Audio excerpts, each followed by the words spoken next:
Hi, this is Dennis with Second Chance Tackle. Today I'm going to work on an older reel. It's an Olympic fishing tackle reel. And this is one that I previewed a while ago, and a lot of folks have expressed an interest in seeing how the video is done. So we're going to do that today.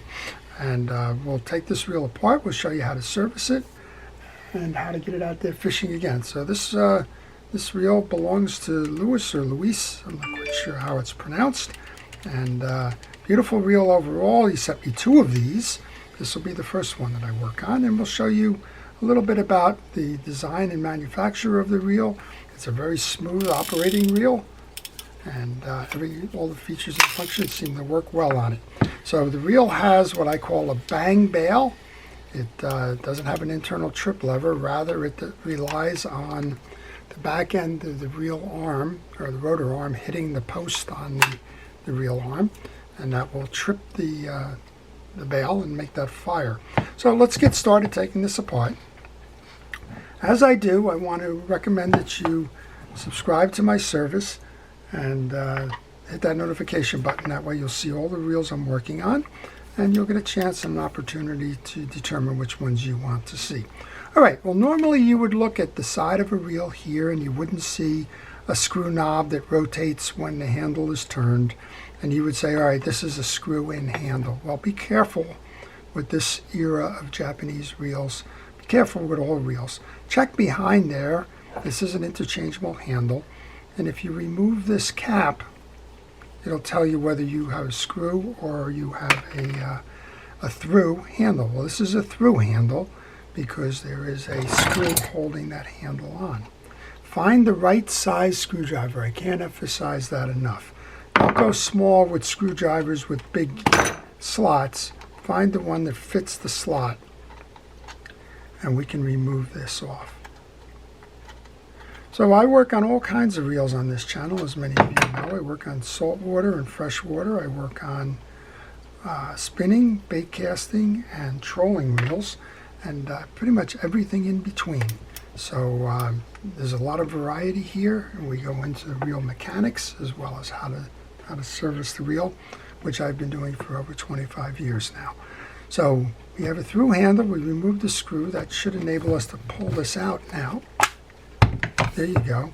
This one's a little bit interesting. Most of the time when you have a through handle, the screw is on that cap, as I mentioned.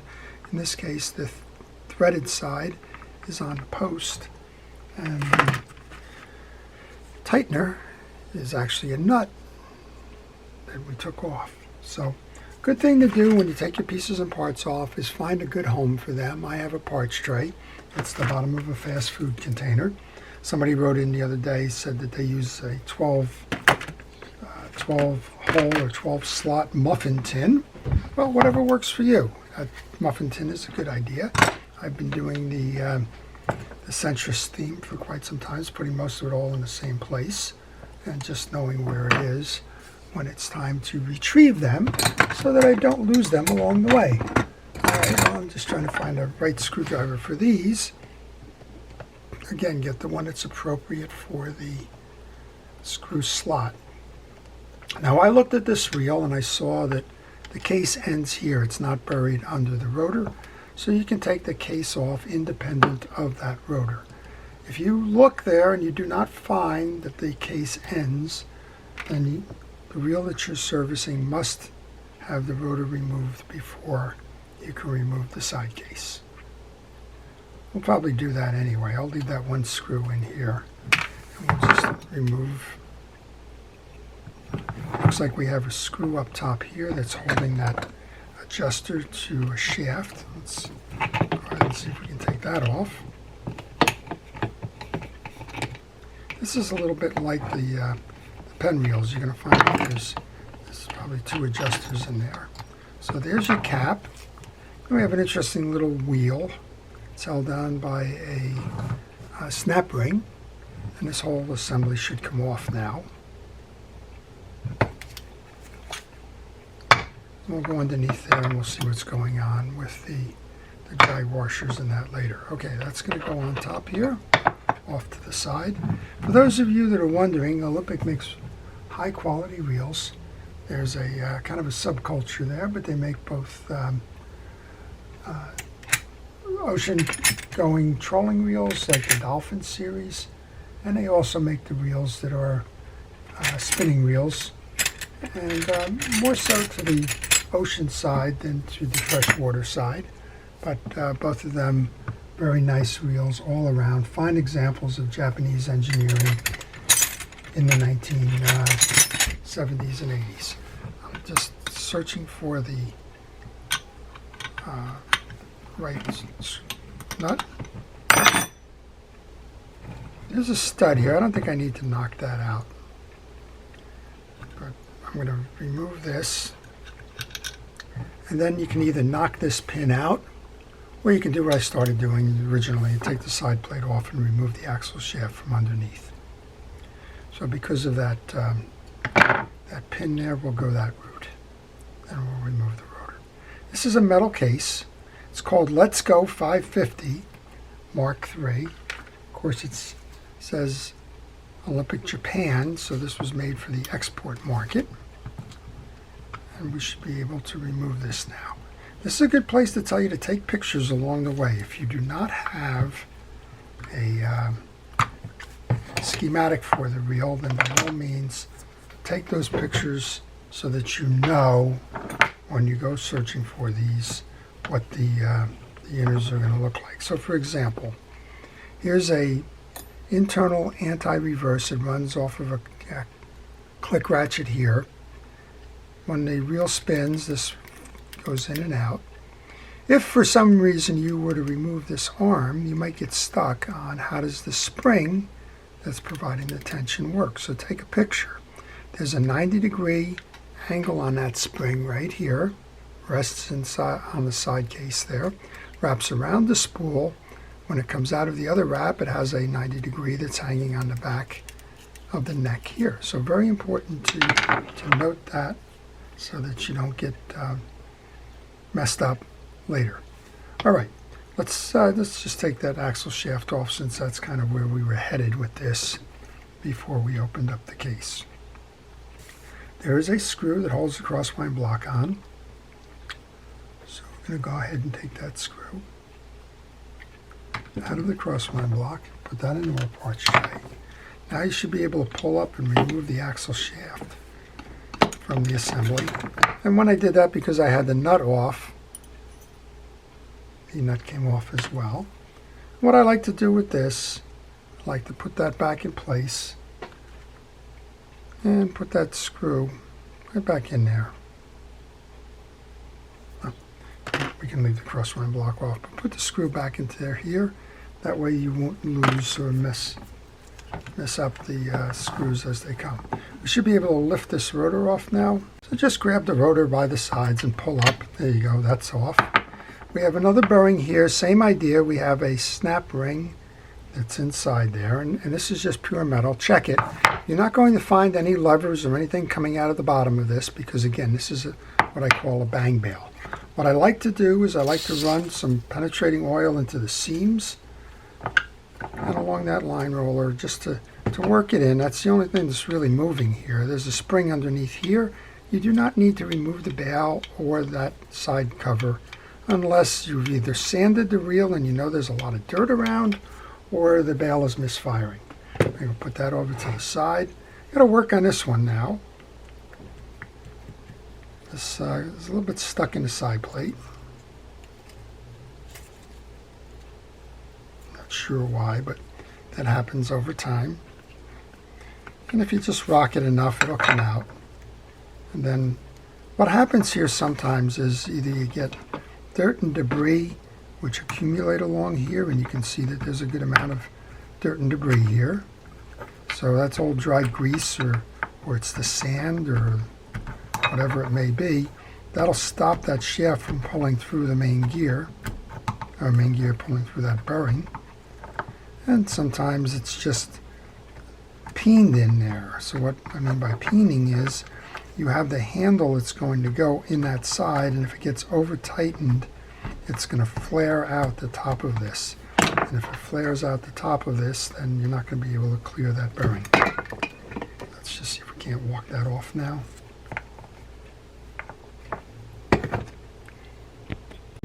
Just keep working it up with a lot of patience. Eventually it will come out, and I can see that we just have a lot of dried greases and the like in here. So just want to make sure that that inside race gets cleaned. And you want to make sure it's turning nicely, and it is. Like you can see as I go to try and just clean this up, the race is turning fine. And so we're just going to flood the back of the bearing now with oil. I use oil, I don't repack and grease. These are old enough you probably could do that. Then notice we have two shims underneath here on the main gear. One of them is very dirty. That's probably the same kind of thing that happened with the other. But there's two gear shims. You need to make sure that they go back on when you reinstall. There's some old greases on the main gear, so let's take care of that. And while I'm doing that, if you have any questions on this reel or any reel in particular, and maybe you'd like to learn more about the Japanese reels of the 1970s and 80s, maybe you're working on one and you're stuck, whatever the case may be, if you leave that question in the comments, I will try to give you an answer if I know the answer, and if I don't, I'll try and point you where you can find that answer. Right now I'm using a hard brush to clear out what remains of the old greases in the teeth. You can see that there's a little bit in there, not much. And then we'll just wipe this down. And next up, you want to inspect the teeth. You want to make sure that they're uniform all the way around. Check it on the face and check it on the side. Make sure you have all of the points on the teeth. These are in good condition, so we're just going to leave it at that. And we'll set that into our parts tray as well. There's a little bit of grease sitting in the channel here, which is where the post is going to ride for that crosswind block, so make sure that sits right. Then we have the crosswind block itself, and there's a little bit of dirt on this crosswind block. So I'm just going to use some 4-0 steel wool, which is a polishing steel wool, just to get that off of there. So much of the servicing of a reel is nothing more than making sure that your reel is clean, that the parts are in good condition, and that the reel is working fine. On the back side we have that bearing. We don't need to remove that from the case, but I am going to flood that with the penetrating oil as well. So there's one more bearing that's up here. It's held in by a snap ring, so I'm going to grab a snap ring pliers. And the snap ring pliers has two studs on it, one on each point here. Hopefully you can see that. There's two points. And there's two corresponding holes in that snap ring here. You want to set those points into those holes, pull in with your pliers to compress it, and then pull it out like that. And I'm holding this because it can't shoot. But here you can see how the points are inside the holes of the snap ring. And here you can see the holes independent of the tool. There's not a lot of easy ways to do this other than using a snap ring pliers. They come in a variety of sizes. There's a mini set that you can buy just like this. I think they're like $9 or $10 on the internet. Or you can go with the bigger ones if you use them all the time. We should just be able to pull this out now. We're going to have to release this anti-reverse, so I'm going to pull that out.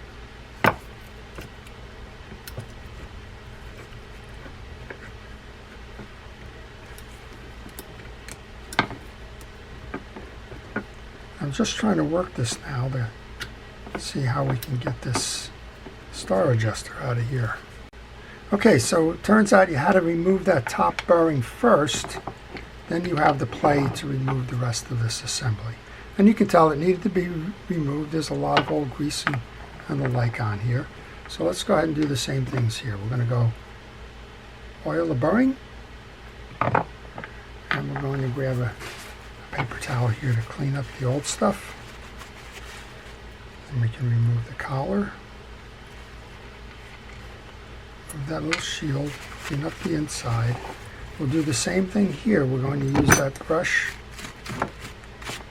to clean up the old greases that are in that pinion gear.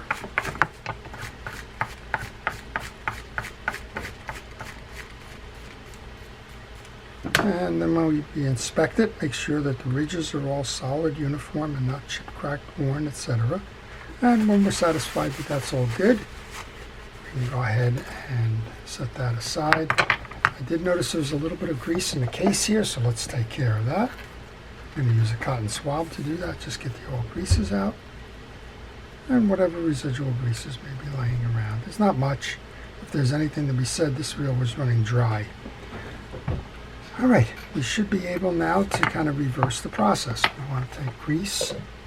I'm going to use a fishing reel grease. I'm going to use Penn Precision reel grease. To me, it's important to use a fishing reel grease. The manufacturer is less important, but I've had success with the Penn greases, so I use them, and not just on Penn reels. I use them on all reels. I like the convenience of it. It comes in a 1-pound tub. I use a lot of grease. If you like that kind of thing, it's hard to find it in kind of the commercial size, if you will. The other thing to be said about it is that you can buy these in smaller quantities, and you can certainly make sure that the reel gets the right greases. All right, with that burring out, you can see it just kind of flops right into place here. So to me, that's the easy way to do this. Now we can go ahead and take that burring, which has been oiled, and put that back in. Seat that properly. Once you've seated the burring in the shield, go ahead and grab that snap ring again. This is where you got to watch it. These things can fly off those pins, so be careful. I always like to kind of get it started like that into the one side, pull in with the other, and then keeping my finger there because I'm afraid it may shoot, go ahead and push it in so that it seats in a little ridge. Right, that's the setup for this. Now we can take our rotor. There's 2 flat sides. You need to merge them in. I put the key in first. You don't have to put the key in first. Let's tighten that down.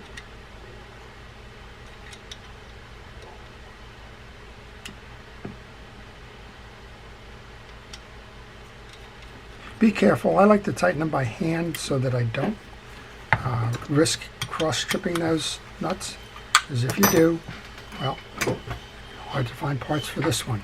Give it a spin, make sure it's doing everything it is, which it is. Let's come over then, we'll grease the main gear. We've already checked it. Let's make sure you get grease on the teeth, on the back surface, and set that aside. What we would like to do now is to put that axle shaft back in, kind of reversing the process of the way that we took it out. I'll remove that screw.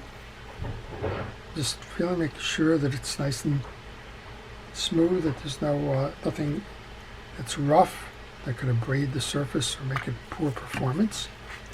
And then insert through the top, insert through the carrier. Now we want to get the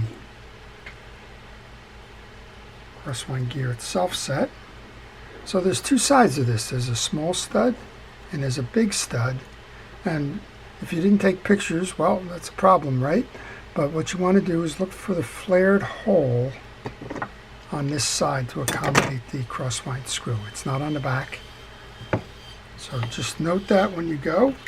And then also put some grease into the slot where that's going to ride, and a little bit of grease onto the stud that's going to ride in that slot, just like that.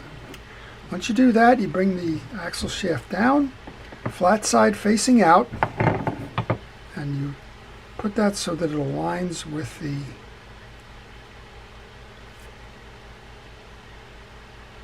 hole aligns with the hole in the block, and then you install this little flat screw, flat head screw.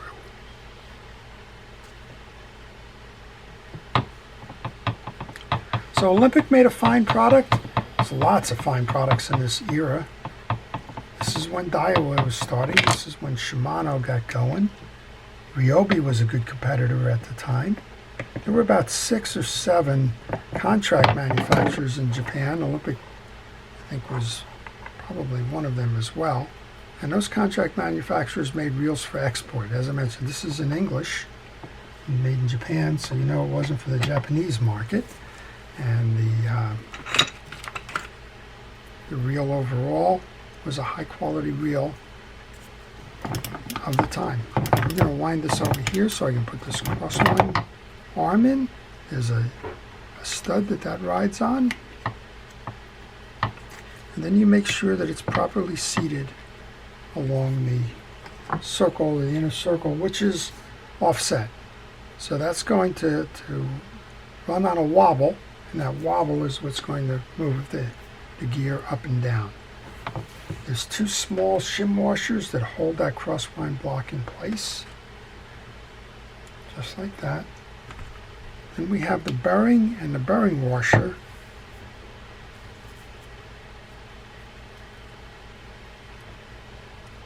Let's go on next.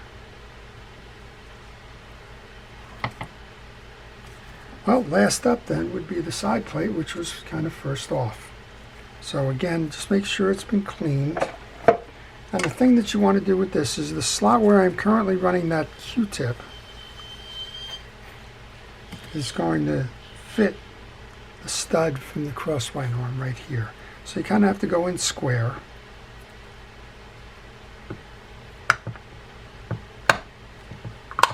And that's what you want to hear, a nice firm snap on the side plate.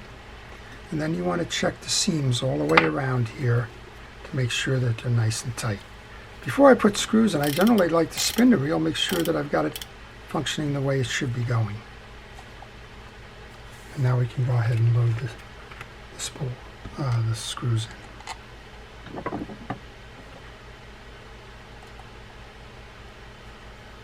So this one was sent in by service. For service. I do service by mail.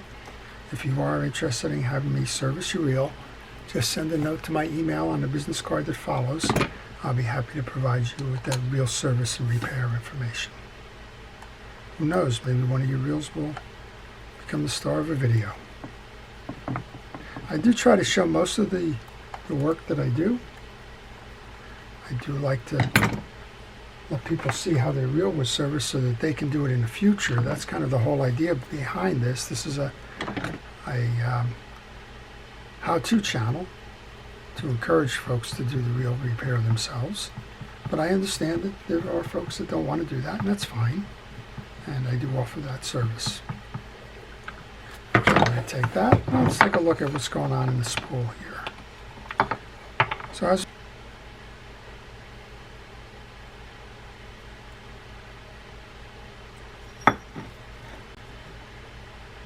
and we have another snap ring below. Let's see what's going on, which way is going with those washers.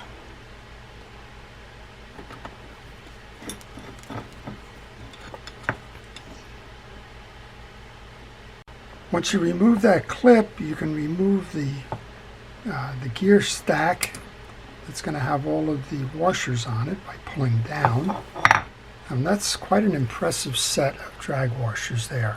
That has very, very high max drag in this reel. Well, we're going to take that apart and service that. There is some old grease in the center of the spool, so let's get rid of that. And then we can restack this. Wow, that's a lot of max drag in this. Beautiful, nice to see. Okay, this one below here doesn't appear to have any operational value in terms of taking it off, so we're going to just go put that right back on now so we don't lose that. Okay, and that's set back in now. So let's go over and look at the drag stack. This is always good to keep the sequences right. You want to make sure that all the drag washers are clean and that they're in good condition. What you find a lot of times is that these start sticking together with the dry grease. I don't think that's the case here.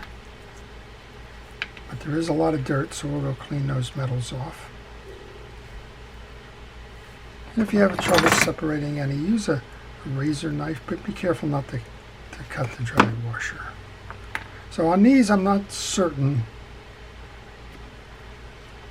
if there's a replacement washer for them, if they were brittle or not. That would be a little bit of an issue for sure. All right, that's your drag stack.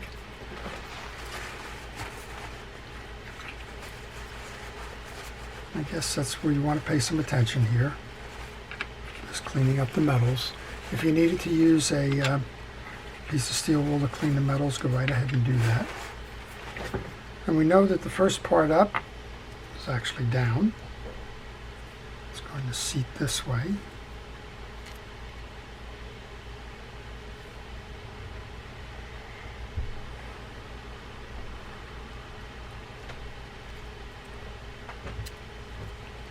And we have a drag washer, a metal, another drag washer, the eared washer, another drag washer, the metal, drag washer, and then we had these hard washers on the top. That's how the stack was set. We'll take the stack and we're going to load, making sure that you can get the points into those channels. Once you've sat the drag stack back in place, grab that snap ring pliers, push in, make sure that you've got it seated in the rim, and that's the drag surface. Now I did have to kick this little click tongue out of the way in order to properly load that, so you want to bring that click tongue back in and tighten that up before you finish the service here. That's the little clicker that's going to tell you that the drag is releasing.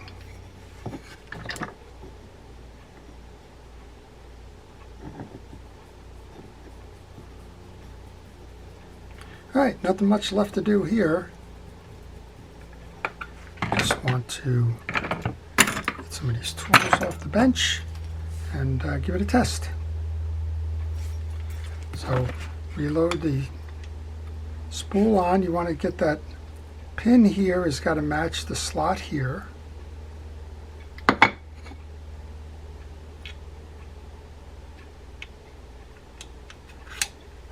There we go. We can bring our adjuster button back on.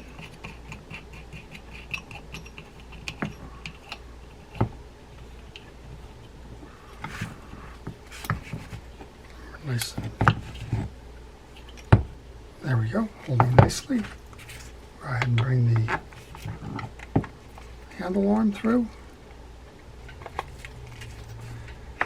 And the nut, it's going to hold that together. And we'll be ready to give the Olympic Mark III spin fishing reel a Let's Go 50 or 550 test. We'll make sure it all runs nicely. The only thing we noticed was dry. Needed the lubrications, needed a check. Needed to have those drag washers cleaned. Tighten up the side cap on this side. Again, I mentioned that there's a handle adjuster here. You're going to want to tighten that up to tighten the handle. Let's give it a run. And there you go. Very nice, very heavy duty reel. This one's ready to go fishing again. So I hope you've enjoyed that. If you did, please like it. If you want to see more, again, please subscribe. And if you do subscribe, please hit the notification button. To all of our first responders and essential personnel, thank you for everything it is that you do to keep us safe during the pandemic. To everybody, please stay safe, stay well, and stay watching. This is Dennis with Second Chance Tackle. Have a great day.